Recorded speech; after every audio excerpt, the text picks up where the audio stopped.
Le système de guidage Valtra propose deux façons de travailler, un mode simplifié appelé mode Go et un mode avancé. Dans cette vidéo, je vais vous présenter le mode simplifié. Il faut commencer par activer l'autoguidage via le bouton principal sur l'accoudoir. Vous appuyez sur le bouton et vous vous assurez que l'autoguidage est bien en vert et non en rouge. Ensuite, vous validez. Après, il faut se rendre dans le menu guidage situé au niveau de l'antenne. Une fois sur cette vue, avant tout travail, il est important de créer la parcelle dans laquelle je me trouve.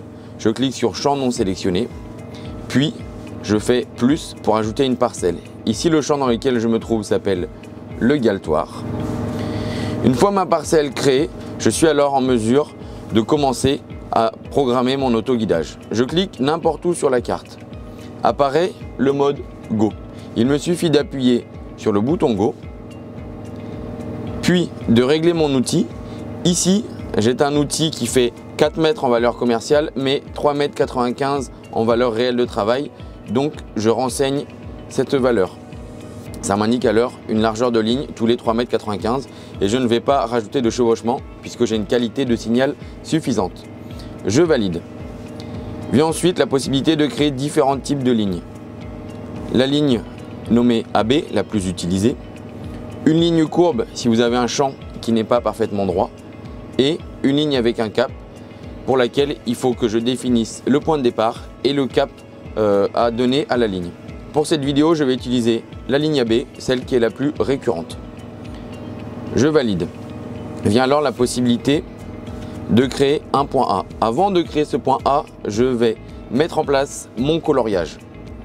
J'appuie sur le bouton de la maison. Je passe sur la vue arrière du tracteur et je viens dans l'onglet compteur.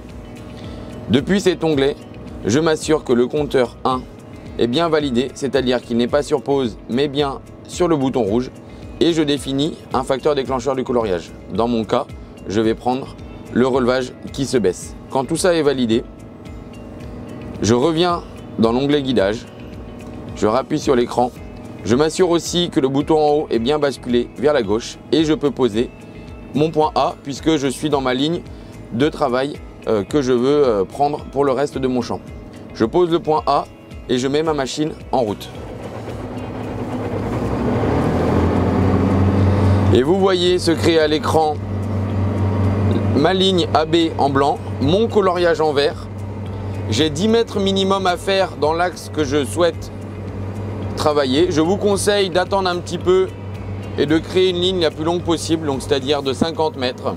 Une fois les 50 mètres, donc moins 40 atteints, je pose le point B et automatiquement à l'écran, la ligne de guidage est en route, les lignes parallèles se sont créées. Il me suffit alors d'appuyer sur le bouton pour enclencher mon autoguidage.